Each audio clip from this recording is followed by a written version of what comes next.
Sekretari i Thesarit Amerikan Scott Bessent deklaroi të dielën se SBA-ja dhe Kina kanë finalizuar detajet e një marrëveshjeje që transferon versionin amerikan të TikTok tek pronarët e rinj.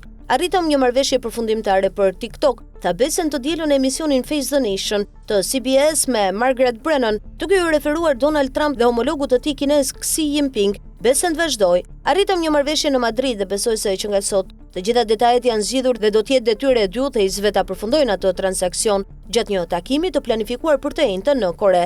Administrata Trump njofton se nuk do të ketë ndihmë federale ushqimore më 1 nëntor. Bessent nuk zbuloi asnjë detaj të marrëveshjes, por ai tha se ajo ishte pjesë e një kuadri më të gjerë, të rënë dakord si nga SBA-ja, ashtu edhe nga Kina të një marrëveshjeje të mundshme tregtare që do të diskutohet kur Trump dhe Xi të takojnë në ditët në vijim. Komentet nga Bessent erdhën pasi Trump nënshkroi një urdhër ekzekutiv më 25 shtator, duke hapur rrugën për një marrëveshje për pronësi të re me seli në SBA me shumicën e investitorëve amerikan. "Unë nuk jam pjesë e anës komerciale të transaksionit", shtoi Bessent. "Detyra ime ishte të bindja kinezët të pranonin miratimin e transaksionit dhe besoj se arritëm me sukses këtë gjatë 2 ditëve të fundit." Djali 19 vjeçari Trump, Barron Trump, është propozuar nga ish producenti i mediave sociale i presidentit, Jack Advent, si një antar i mundshëm i bordit. Trump ka treguar se investitorët e rinj amerikan përfshin pronarët konservatorë të mediave Rupert Murdoch dhe Larry Ellison. Marrëveshja vlerësohet të jetë 14 miliard dollar. Shumica e investitorëve amerikan dhe ndërkombëtar do të zotrojnë rreth 65% të kompanisë,